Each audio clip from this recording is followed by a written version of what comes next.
Irmãos e irmãs, graça e paz. Amém?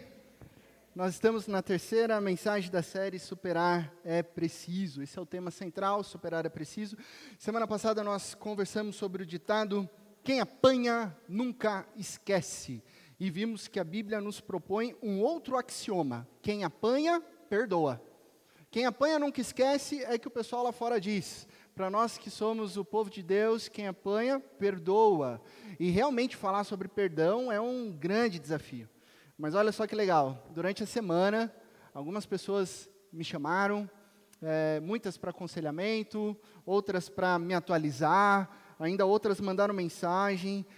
Líderes de pequenos grupos entraram em contato comigo sobre pessoas que se sentiram desafiadas e já tomaram ações a partir do que a gente refletiu semana passada, e pessoas aqui da IP Park que oraram pela vida de pessoas que tinham machucado elas, que ao longo da semana oraram em favor de pessoas que feriram o coração delas, e pessoas aqui da nossa igreja que falaram assim, pastor, eu liguei, eu resolvi, eu falei, está perdoado. E como isso é libertador. Então é uma alegria como pastor saber disso, a formação de Cristo em nós. Parabéns para vocês que fizeram isso. Quem não fez, ainda há tempo de liberar perdão, sempre há tempo. E quem fez, desfrutou daquele peso das costas que foi tirado. Quando você libera perdão, o prisioneiro que era você, que é libertado. Hoje seguimos na mesma temática, a gente vai continuar falando sobre perdão, porém de um ponto de vista um pouquinho diferente, por isso o tema é eu ofensor. Semana passada nós falamos sobre o outro que me ofendeu, hoje é uma camada mais profunda, eu ofensor. Semana passada eu tinha feito aquela pergunta, brincando, quantos de vocês tinham sido feridos, machucados por alguém? Todo mundo levantou a mão, afinal se você tem 7 anos de vida para mais, infelizmente até crianças são machucadas e feridas por coleguinhas da escola, que dizem coisas terríveis. Você sabe que a circunstância pecaminosa da vida nos fere através de outras pessoas. Hoje eu vou fazer uma outra pergunta diferente, e vou precisar da sua ajuda para você levantar a mão, se você tiver coragem. Quantos de vocês já mentiram, decepcionaram, feriram ou machucaram uma outra pessoa? Levante a sua mão. Também erramos. 100%. Que bom, né? Que bom que aqui é uma comunidade sincera, que assume isso. Nós já erramos. Nós continuamos errando. E é bem mais difícil, não é verdade?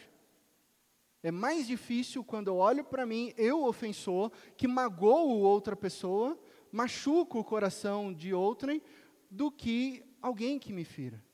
Admitir que nós somos os ofensores é difícil. Porque geralmente é mais fácil a gente se colocar como vítima, né? É mais fácil a gente se colocar como o justo. Agora, o que fazer quando existe algo pendente em você que é o ofensor, a ofensora? A mensagem hoje vai ser desconfortável. E eu oro para que seja desconfortável para todos nós. Às vezes as pessoas falam assim, pastor, essa mensagem, puxa, estava com o martelo na mão, veio com o chicote, por que bater assim na igreja? Vocês não imaginam o quanto eu, ao preparar o sermão, vou apanhando durante a semana, Então, de terça a sexta, eu que tenho que trabalhar com o que a palavra está falando ao meu coração. E aqui nós estamos sendo formados em Cristo Jesus. A pergunta é, o que fazer quando há uma nuvem? Quando há um problema? Quando há um ruído? Quando há algo quebrado relacionalmente que foi causado por você? O que fazer quando você é o causador? Você é a causadora. Jesus nos ensina, lá em Mateus capítulo 5, versos 23 e 24, se você estiver apresentando a sua oferta diante do altar, e ali se lembrar de que seu irmão tem algo contra você, deixe sua oferta ali diante do altar, e vá primeiro reconciliar-se com o seu irmão, depois volte e apresente sua oferta. Olha só o que está escrito aqui. Vá primeiro reconciliar-se com o seu irmão, se você estiver diante do altar de adoração e de oferta. Em outras palavras, se você feriu os sentimentos de alguém, se você traiu a amizade de alguém, se você foi maldoso com seu cônjuge, enfim, se você é culpado por algo pendente contra algum membro da família, seja a sua família nuclear, seja a família da fé, você não está apto para adorar. Já parou para pensar no que Jesus está falando?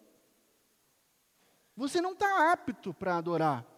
Porque primeiro, antes da adoração, vá, resolva, intencionalmente reconcilie-se, supere esses obstáculos, e então depois adore a Deus. Depois, volte e apresente a sua oferta. Jesus está sendo muito claro aqui. Pois quem afirma estar na luz, mas tem algo não resolvido com o seu irmão, continua nas trevas. É o que o apóstolo João fala na sua primeira carta, no capítulo 2. O que Jesus está nos ensinando é bem claro e é bem simples. Não adianta estarmos todos os domingos aqui levantando as nossas mãos durante o louvor. Não adianta dizer que a mensagem foi incrível. Não adianta nós postarmos no Instagram frases e versículos bíblicos. Nada disso vai adiantar se você não estiver intencionalmente promovendo a reconciliação. Agora, se você está intencionalmente promovendo a reconciliação, então tudo isso faz sentido. Tudo isso faz sentido. Antes de adorar, vá e peça desculpas. Esse é o resumo das palavras de Cristo Jesus. Vá e inicie o processo de restauração. Vá e se esforce em coisas difíceis. Abrace o confronto. Né? Às vezes a gente quer abraçar um conforto, mas é para abraçar o confronto e então reconciliar-se, pois disso depende a nossa adoração a Deus. Eu quero te convidar, a partir desse ensinamento, nós vamos agora para um outro texto bíblico, e a partir do texto de Salmo capítulo 51, você pode abrir a sua Bíblia lá, um salmo que foi escrito por um ofensor. Nós vamos retirar alguns princípios bíblicos sobre como perdoar. Salmo 51. Salmo 51 diz assim a palavra de Deus: Tem misericórdia de mim, ó Deus, por teu amor, por tua grande compaixão. Apaga as minhas transgressões, lava-me de toda a minha culpa e purifica-me do meu pecado. Pois eu mesmo reconheço as minhas transgressões, e o meu pecado sempre me persegue. Só contra ti pequei e fiz o que tu reprovas, de modo que justa é a tua sentença, e tens razão em condenar-me. Sei que sou pecador desde que nasci. Sim, desde que me concebeu minha mãe, sei que desejas a verdade no íntimo, e no coração me ensinas a sabedoria. Purifica-me com esopo e ficarei puro. Lava-me e mais branco do que a neve serei. Faz-me ouvir de novo júbilo e alegria, e os ossos que esmagaste exultarão. Esconde o rosto dos meus pecados e apaga todas as minhas iniquidades. Cria em mim um coração puro, ó Deus, e renova dentro de mim um espírito estável. Não me expulses da tua presença, nem tires de mim o teu Santo Espírito. Devolve-me a alegria da tua salvação e sustenta-me com um espírito pronto a obedecer. Então ensinarei os teus caminhos aos transgressores, para que os pecadores se voltem para ti. Livra-me da culpa dos crimes de sangue, ó Deus, Deus da minha salvação, e a minha língua aclamará a tua justiça. Ó Senhor, dá palavras aos meus lábios, e a minha boca anunciará o seu louvor. Não te deleitas em sacrifícios, nem te agradas em holocaustos, senão eu os traria. Olha só que interessante, ele está usando aqui uma linguagem sobre a oferta. Os sacrifícios que agradam a Deus são um espírito quebrantado. O sacrifício que toca o coração do Pai é um coração quebrantado e contrito. Esse coração Deus não despreza. Por tua boa vontade fazes Sião prosperar, ergue os muros de Jerusalém, então te agradarás dos sacrifícios sinceros. É exatamente o que Jesus aplica no Sermão do Monte. Depois que eu trato o meu coração, então Deus se agrada da nossa adoração. Versículo 19. Então te agradarás dos sacrifícios sinceros, das ofertas queimadas e dos holocaustos, e novilhos serão oferecidos sobre o teu altar. Até aí, vamos orar mais uma vez. Ó Deus, Pai de amor, obrigado, porque nós estamos diante da Tua palavra, Deus. Palavra viva, palavra transformadora. E sim, palavra que confronta o nosso coração pecaminoso. Nós queremos aprender sobre o perdão. Nós declaramos, ó Deus, que nós somos ofensores, mas queremos um coração novo. Renova o nosso espírito. Cria um coração puro, nos ensina a perdoar com integridade e de maneira bíblica.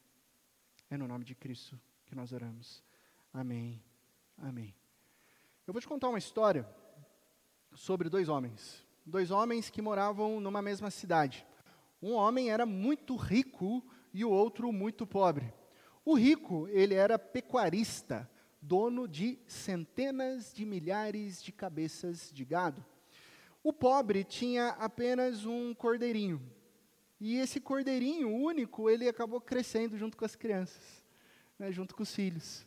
Então, papai, não vai fazer churrasco do cordeirinho não, né? A gente vai crescer com ele. E aquele cordeirinho foi amado, aquele cordeirinho foi cuidado, aquele cordeirinho brincava com as crianças e tudo caminhava bem.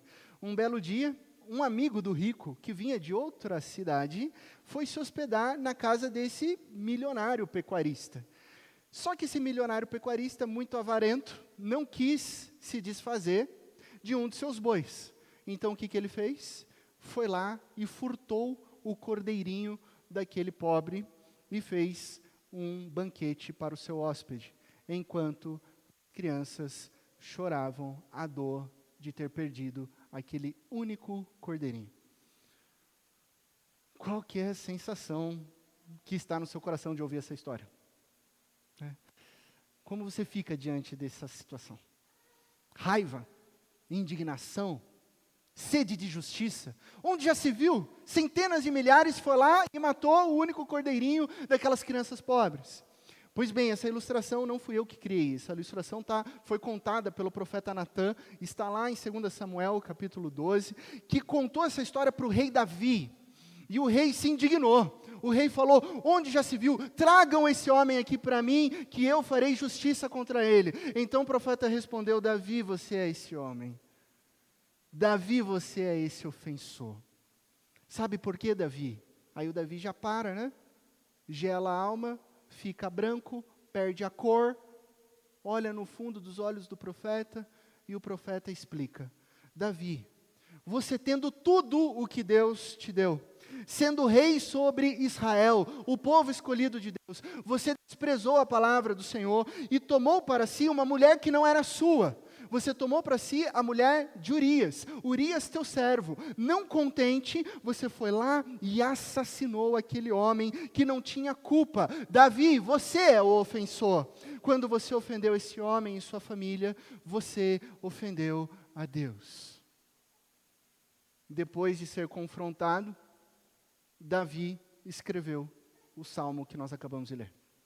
O Salmo 51 foi escrito à luz desse confronto, que conclui dizendo que Deus só se agradará da adoração se antes um coração arrependido for transformado. Amigos e amigas, reconhecer de verdade o eu ofensor, o eu laci que ofende, o eu laci que pisa na bola, necessita humildade. Pois o orgulho, ele é inimigo do perdão. Ele é o adversário da reconciliação. O orgulho é a antítese de toda a pacificação. Então nós temos um problema chamado orgulho.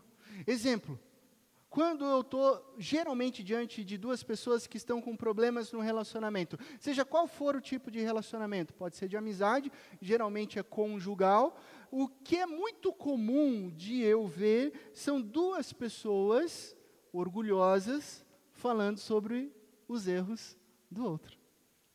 Geralmente é muito fácil de acontecer isso. Por que vocês estão brigando? É ela, pastor. É ele, pastor. Não sou eu. E quando confessam, depois às vezes de muita sabedoria, muita discussão, muito aconselhamento, vamos falar o que está acontecendo aqui, vamos resolver. Quando, abre aspas, confessam, ainda tentam medir a porcentagem de quem estava mais certo, quem estava mais errado. Não, eu assumo, mas ela estava muito mais errada. E aí a gente começa a medir por porcentagem. É comum isso, né? Não sei se acontece com vocês, lá em casa acontece, tá? Então, numa briga, por exemplo, entre marido e mulher, sempre aquela pergunta, né? Quem que está certo? Numa briga de marido e mulher, quem que está certo? Eu já estou lendo assim as bocas de algumas mulheres aqui, né? Quem é que está certa, né? Eu tenho uma teoria interessante, vou apresentar para você. É simples, homem, mulher e resultado. É bem tranquilo isso daqui. Vamos lá, passa um. Quando o homem está errado e a mulher está certa, qual que é o resultado? A mulher está certa, porque a mulher sempre está certa. Esse é o padrão. O homem está errado, a mulher está certa, a mulher está sempre certa. Aprenda isso, não vai esquecer. Segunda situação, quando o homem está certo e a mulher está certa, qual que é o resultado? A mulher está certa, porque a gente aprendeu isso que ela sempre está certa, né? Então você não vai brigar por razão, porque ela está certa. Mas vai ficar um pouquinho mais profundo isso daqui, porque quando o homem está certo e a mulher está errada, o que acontece? A mulher está certa, porque você já aprendeu que ela sempre está certa, né? E por fim, não mais difícil, quando o homem está errado e a mulher está errada, qual que é o resultado? Não, o homem está errado. Porque você já sabe que a mulher está certa. Foi só para quebrar um gelo, gente. É claro que isso é uma brincadeirinha, tá? Mas essa brincadeira, ela ilustra, só com essa pergunta, ela ilustra o quanto nós queremos disputar a razão, não é verdade? Não, mas quem que está certo? Quem que dá a última palavra em casa? Não, mas quando a gente tem uma discussão, quem que está com a razão? A gente fica entrando, às vezes, em cabos de guerra de maneira orgulhosa e não de maneira humilde, como a palavra de Deus diz. Então, quando tem algum problema relacional, e agora a gente está falando sobre problemas sérios, é muito normal as pessoas sempre se colocarem como inocentes na relação. Vítimas na relação. Eu sou o inocente, pastor. É a minha mulher que é insuportável. É ela que faz isso. É ela que implica. É ela que goteja. Não, pastor. Eu que estou certa. Ele que não me entende. Ele que é um idiota. Ele que faz isso e faz aquilo. Então, esse tipo de posicionamento está sempre manchado pelo orgulho. E dificilmente vai caminhar no perdão. Porque o perdão exige humildade. Só que hoje, a mensagem de hoje não é sobre a sua esposa. A mensagem de hoje não é sobre o seu esposo. A mensagem de hoje não é sobre o seu amigo. Não é sobre o seu pai, a sua mãe, o seu filho. É sobre você, é sobre eu. E aí eu quero te dizer que não é sobre estar certo, mas sim sobre amar mais a pessoa do que amar estar certo. Está na moda falar, prefiro perder a amizade do que perder a razão. Né? Tem muita gente que fala assim, eu prefiro perder a amizade do que perder a razão. E nessa frase, com todo o perdão da palavra, idiota, quem diz, prefiro perder a amizade do que perder a razão, e por que essa frase é, desculpa de novo, imbecil? Porque quando você vai a ferro e a fogo nessa frase, você realmente perde a amizade. Você perde o amor dos seus filhos. Você perde o relacionamento com seus pais. Você perde o seu casamento, você perde as pessoas que você ama, porque você quer estar com a razão, e nem sempre você está. Nós precisamos aprender a dizer isso, eu amo essa pessoa mais do que estar certo. A minha preocupação é maior com a pessoa do que com a razão. Eu vou te contar uma história interessante que aconteceu comigo, e aconteceu com o pastor Lucas. Puxa, seria maravilhoso se ele estivesse aqui. As pessoas sabem, né? Os irmãos sabem, ele está na Escócia, está voltando mês que vem, mas seria interessante ele estar aqui, porque é sobre nós. Quando nós estávamos no seminário, Presbiteriano do Sul, em Campinas, estudando, nós morávamos nos alojamentos de solteiros, né? Eu estava casado com Júnior, mas Júnior estava morando em Itapetininga, então eu morava com a molecada. 45 pessoas num prédio, separado em pequenos quartos, tipo kitnets, onde assim, dava para colocar 2 seminaristas lá, beleza, coloca 4. Dá para colocar 3 no quarto 7, coloca 6. Né? Agora você imagina, cerca de 45 seminaristas, 45 homens, 45 líderes natos. A grande maioria dos pastores traz consigo um aspecto de liderança. Aí você imagina o que era um jogo de futebol. Você imagina o que era uma discussão. Tinha ou não tinha briga no seminário, nos alojamentos? Tinha, sim ou não? Tinha. 45 líderes discutindo qual que é a melhor posicionamento de tudo. Que livro é melhor, como arrumar a casa, não arrumar. Tinha ou não tinha remanejamento de alunos por quarto, né? As pessoas viviam 1 ano E depois já não aguentava mais, trocava, né? Aí mudava, assim, vou do quarto 2 para o quarto 5, do 5 para o 7, misturava tudo, chamava um calouro para morar com você, porque daí você mandava o calouro só obedecia, e aí você falava assim, eu quero viver sozinho aqui e tal. Gente que às vezes saía do alojamento, preferia pagar um aluguel fora do que viver lá, porque é muito difícil. E no primeiro ano, eu morei com o pastor Lucas, primeiro ano. Primeiro mês, não nos demos bem. Não deu certo. Brigamos por várias coisinhas ali, em outra oportunidade posso contar, não é nenhum segredo nem nada. Segundo ano, moramos juntos. No terceiro ano, continuamos juntos. E no quarto ano, encerramos juntos. Então, nós somos um dos poucos exemplos de seminaristas que moraram juntos durante 4 anos no mesmo quarto. Aí a pergunta básica é, então nós nunca brigamos? Mas é claro que a gente brigou. É claro que a gente brigou. Vou contar uma só delas. Uma das várias. Uma das brigas feias foi por uma coisa muito boba. Eu tinha feito uma carne no almoço e a gente fazia, quem era responsável por fazer o almoço não lavava a louça. Essa é a regra clássica e tal. Por quê? Tem que sair correndo do almoço para a biblioteca. Eu fiz uma carne, sobrou e eu falei, olha, hoje é meu dia de cozinhar. Lucas, quando arrumar, pega essa carne e põe na geladeira. Porque a gente vai jantar ou a gente vai almoçar amanhã. Fui para a biblioteca, ele foi para a biblioteca, voltei para casa um pouquinho antes, às 17 horas, lá para o alojamento, e a panela estava onde? No fogão. Eu sou bem cri-cri com comida, né? Eu abri aquela panela, olhei, dei uma cheirada, nem sei se estava ou não, mas para mim já ficou com um aspecto de tipo, azedou. Azedou, joguei no lixo. Joguei no lixo e segui o meu caminho. Lucas chega meia hora depois. Cadê a carne? Falei, no lixo. Eu iria comer. Pega lá. Como é que é assim? E aí começa a discussão. Eu falei para você, guarda na geladeira. Carne não dá para ficar brincando. Poxa, vai todo mundo passar mal. Mas você também joga tudo fora, nem ia passar mal, é só um calorzinho de 39 graus em Campinas e tal. Você joga comida fora, é sempre assim, desperdiça. E eu falei, cara, eu não desperdiço nada, você não colocou na geladeira. Eu falei, você não colocou porque não quis. Só que essa coisa boba começou a se acalorar. E aí frases começaram a ser soltas do tipo, só para você imaginar, do tipo, o que falta mesmo é um tapa na sua cara. E aí depois assim, então vem dar para ver o que acontece, né?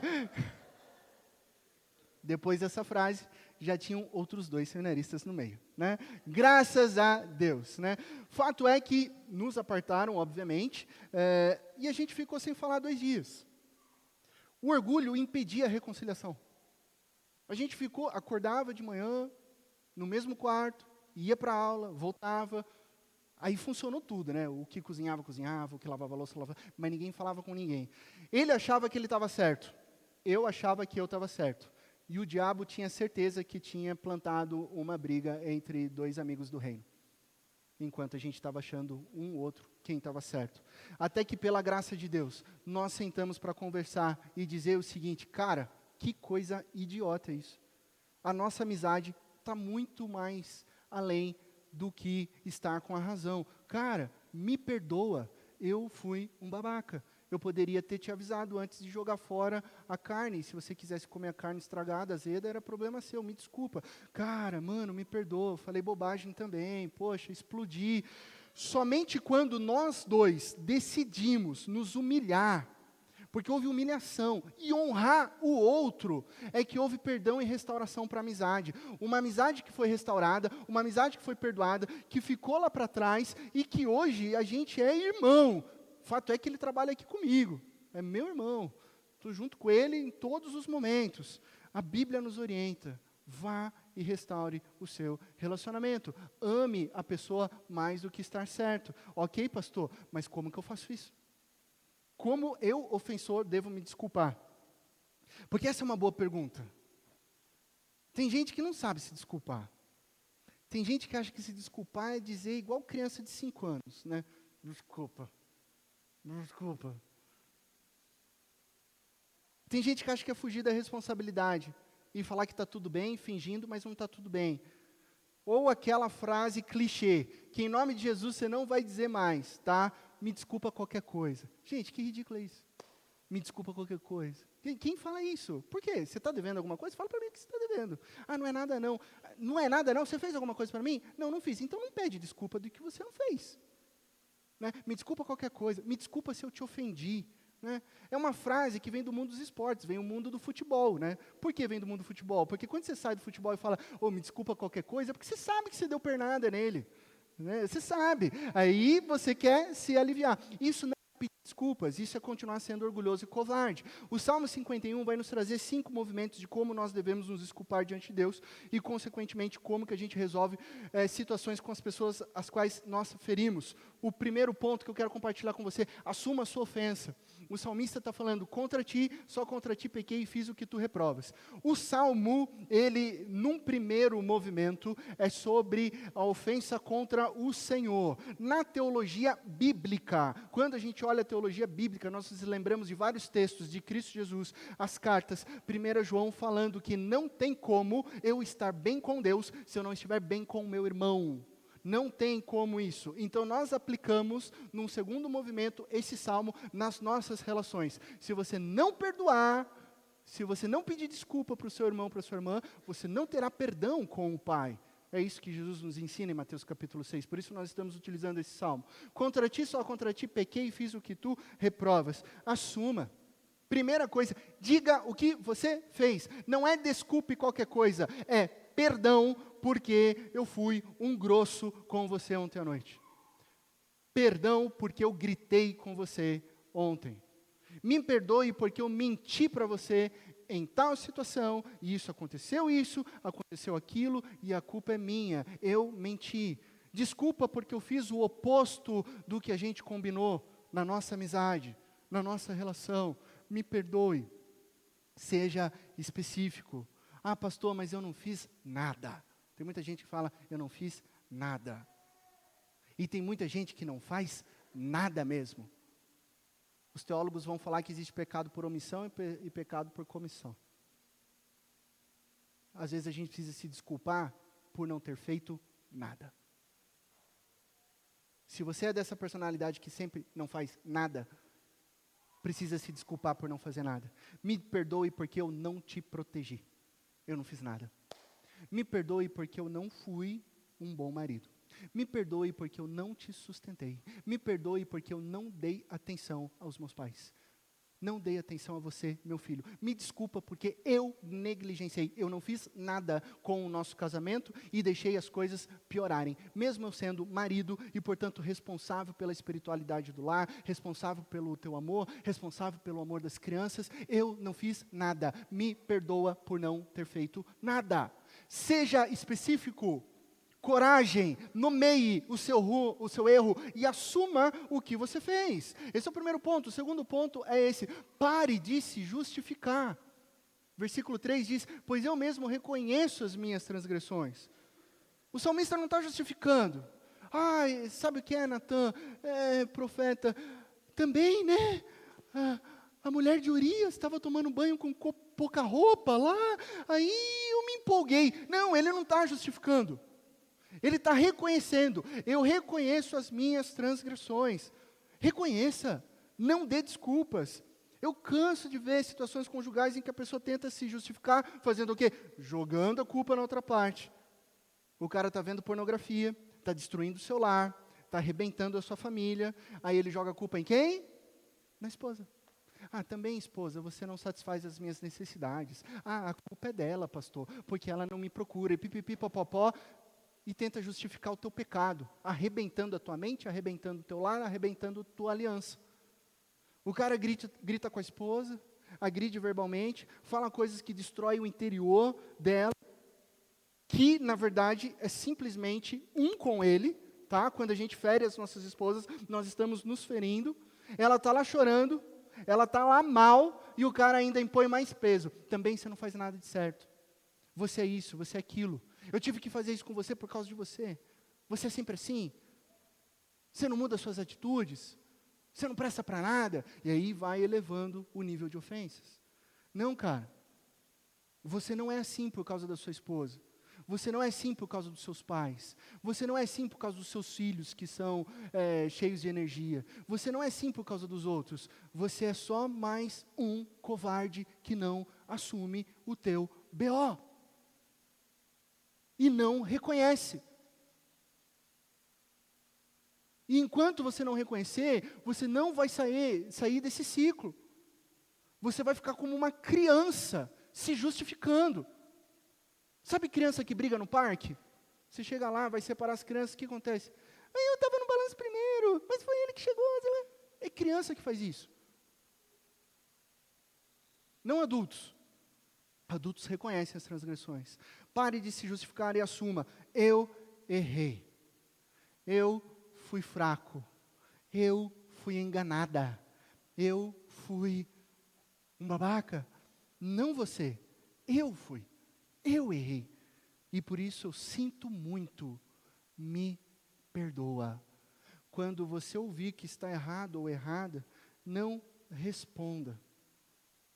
Sabe quando tem aquela discussão e de repente a sua esposa fala que você está errado, de repente o seu esposo fala que você está errada, não responda. Reflita. Acolha. Medite. Talvez você perceba a sua transgressão. Assuma a sua ofensa, pare de se justificar. Vamos ao terceiro ponto, que é esse: aceite as consequências. Versículo 4b, de modo que é justa a tua sentença e tens razão em condenar-me. Aceite as consequências. Gente, isso é muito simples. Quando você machuca alguém, quando você fere alguém, quando você decepciona alguém, há consequências. Se você enganou o seu marido, ele precisa de tempo para confiar em você novamente. É uma consequência. Essa é a consequência de você ter enganado ele. Se você destruiu emocionalmente a sua esposa, não por meses, mas por anos, com a sua grosseria, com o seu desamor, com a sua truculência, e hoje você percebe que ela está distante de você, hoje você percebe que ela está triste, hoje você percebe que ela está depressiva, essa é a consequência do seu erro, da sua ofensa. Lide com isso. Se você é um jovem que pegou o carro do pai com 18 anos, e dirigiu alcoolizado, pediu perdão e falou: pai, eu nunca mais vou fazer isso, mãe, eu nunca mais vou fazer isso, desculpa, eu não deveria jamais ter bebido e dirigido, e o seu pai e a sua mãe falou: ok, você vai andar por 6 meses de bicicleta, para de chorar, porque isso é a consequência do teu erro. Ai, meu pai não me perdoou, minha mãe não me perdoou. Eu falei: por que não te perdoou? Eu não posso mais pegar o carro. Cara, essa é a consequência do teu erro. Assume. Lide com isso, aceite, pare de ser um bebê chorão. O perdão assume os débitos, mas sempre há consequências. O perdão assume os débitos, mas as consequências elas se desenrolam. Quarto movimento, mude o seu comportamento. Gente, nada disso adianta se não houver transformação. 51:12, devolve-me a alegria da tua salvação e sustenta-me com o espírito pronto a obedecer. Fez algo errado. Todos nós no início levantamos as mãos e dissemos que nós fizemos algo errado com alguma pessoa. Você não vai ser restaurado à alegria se não tiver compreensão de que você precisa mudar. Eu preciso mudar, eu fiz errado, eu estou arrependido e agora eu quero ser transformado. Um novo coração, eu quero um novo espírito, pronto a obedecer a Deus, pronto a ter um direcionamento divino. Então, se eu mentia, eu não vou mentir mais, porque esse é o direcionamento de Deus. Se eu era uma grosseira no meu relacionamento, eu não vou ser mais, porque Deus me ensina a ser amável. Se eu era um negligente para com os meus pais, hoje eu vou ser diferente, eu vou honrá-los, porque a Bíblia diz que eu devo honrar os meus pais. É o direcionamento diferente que vem de Deus. Sério, isso é muito sério, gente. Não dá para você gritar com o seu marido numa discussão, pedir desculpas, e na semana seguinte você está gritando de novo. Isso é um ciclo que não vai ter fim. Não dá para você ser grosseiro com a sua esposa, pedir desculpas e continuar sendo tosco com ela, maltratando ela. Não dá. Isso não é ser cristão. Um cristão tem o coração nas mãos de Deus, pronto para ser quebrado, pronto para ser moldado, pronto para ser refeito. Mude as suas atitudes. Pastor, não é fácil mudar as atitudes. Não é. Exige disciplina, exige reflexão, exige ação do coração. Se você tem dificuldade para mudar as suas atitudes, se você está ouvindo essa mensagem hoje e entendeu que precisa mudar, mas está com dificuldade, procure ajuda. Procure aconselhamento. Eu vou falar uma coisa muito séria para vocês. A quem eu amo, essa igreja que é minha família, o meu corpo, o corpo com Cristo Jesus, onde Ele é o nosso pastor. Eu sei que esse tipo de mensagem nos pega em relações mais profundas. Relação de pai com filhos, relação de irmãos adultos, de repente irmãos adultos que não se falam há 3, 5 anos, não se perdoam, amigos que romperam a amizade, e casamentos. Se isso está acontecendo com você, se faz sentido para você, esposo e esposa, se vocês creem em Cristo Jesus e que um aconselhamento bíblico seria bem-vindo, a partir do que o Espírito está falando comigo, com você nessa manhã, o que falta para você me mandar um WhatsApp falando, pastor, eu e minha esposa precisamos de um horário com você. O que te falta? Coragem não é, porque o Espírito Santo está te encorajando aqui agora. Nós precisamos conversar sobre o casamento. Esposos, vocês lideram o lar de vocês. Vocês são responsáveis por isso. Me procurem. Se precisa de ajuda, temos líderes de PGV. A nossa igreja se encontra quinzenalmente em grupos pequenos de vida, onde há um pastoreio mútuo, mas onde há um líder de PGV responsável pela vida de vocês. De repente você tem ali uma acessibilidade com o seu líder, você quer conversar com ele, mas sei lá, você está meio que com vergonha. Quebra isso, vai lá e procura o teu líder. E fala, olha, eu preciso conversar, porque eu não estou conseguindo mudar algumas atitudes na minha história. Mude o seu comportamento. Porque quando você mudar o seu comportamento, você vai ver a alegria da salvação agindo na sua vida, no seu casamento, no seu lar, na vida dos seus filhos, na vida dos seus pais, na vida entre os irmãos. Você acha que é impossível, mas quando você mudar de comportamento, Deus opera a salvação nos nossos lares. E por fim, depois de tudo isso, e eu fiz questão de colocar por último, peça perdão. O Salmo começa com isso, inicialmente. Mas de maneira estratégica e pedagógica eu coloquei aqui, peça perdão, lava-me de toda a minha culpa e purifica-me do meu pecado. Não diga apenas, foi mal, me desculpe. Olhe para os olhos da pessoa que você ofendeu e diga, eu estava errado ou errada por isso, isso e aquilo. Você me perdoa? Deixe o orgulho de lado, seja quebrantado pelo perdão de Deus. Deixe a arrogância, seja humilde, essa pessoa é valiosa para você. Se você está vivendo algum tipo de relacionamento quebrado, rachado, ferido, vá e conserte isso. Vá consertar, faça o que a Bíblia nos orienta, faça o que Jesus disse para fazer. Os sacrifícios que agradam a Deus são um espírito quebrantado, um coração quebrantado e contrito, ó Deus, não desprezarás. Jesus diz, vá primeiro reconciliar-se com seu irmão, depois volte a adorar, depois vem aqui domingo. Essa semana você tem 6 dias para primeiro se reconciliar com quem você tem que se reconciliar, e então domingo que vem, venha adorar a Deus. É isso que significa para nós nessa manhã. Concluindo, vá primeiro reconciliar-se com o seu irmão, depois volte e apresente a sua oferta. Você tem 1 semana para ir se reconciliar com quem você feriu. Você tem 1 semana para pedir perdão de coração. E então Deus vai pegar o que está quebrado e Deus vai restaurar. Deus vai trazer alegria. E assim, próximo domingo, você vai voltar para adorar a Deus, o Deus que nos reconciliou consigo através de Cristo Jesus, o nosso Senhor e Salvador. Nós ofendemos a Deus, nós ofendemos a Ele. Ainda assim, Ele veio e nos reconciliou. Por que você não vai e se reconcilia? Hoje, a gente só tem uma lição prática de vida. Se você está tomando notas, se você está tirando foto, esse é o momento. A única lição é o que Jesus disse, e nada mais. Antes de tudo, vá. É ir, não é ficar esperando. Eu não tive culpa. Ele que venha falar primeiro comigo. Não é isso que Jesus está falando. Jesus está falando, vá você. Você só tem uma lição, mas é talvez a lição mais desafiadora da sua vida, pedir perdão de verdade. Não tem como você adorar a Deus se antes você não resolver o que você precisa resolver. Nós somos o povo de Deus, e o povo de Deus é o povo da reconciliação. Essa é a nossa marca, o povo da reconciliação. Eu sou ofensor, você é ofensor, nós ofendemos o próprio Deus com o nosso pecado. Como poderíamos receber o perdão de Deus se nós não pedimos perdão às pessoas a quem nós ofendemos? Mude isso essa semana.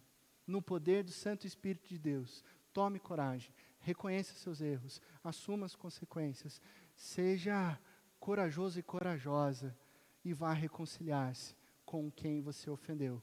E então deixe Cristo Jesus criar em você um coração novo, um espírito renovado, inabalável, pronto a obedecer e trazendo a alegria da salvação para o seu lar e para a sua casa. Amém? Hoje eu quero te convidar nesse momento, você fechar os seus olhos agora. Eu sei que essa é uma mensagem que nos confronta, e por isso, de olhos fechados, eu quero que você olhe para quem você é como ofensor. Como alguém que fez mal para outra pessoa. Esse é o momento para você confessar o seu pecado diante de Deus e falar, Deus, eu errei. Ou Deus, eu estou errando no meu casamento. Deus, eu estou errando no meu relacionamento com os meus pais. Deus, eu estou errando na educação dos meus filhos. Deus, eu continuo orgulhoso diante daquela amizade que foi quebrada lá atrás. Esse é o momento para você confessar a Deus o seu pecado. Primeiramente, diga a Deus, me perdoe. Perdoe, Senhor. E agora diga, Espírito Santo de Deus, me dê coragem para eu pedir perdão essa semana. Mas um perdão de maneira íntegra. Um perdão sincero. Um perdão que transforma, tira o peso e supera. Glória a Deus.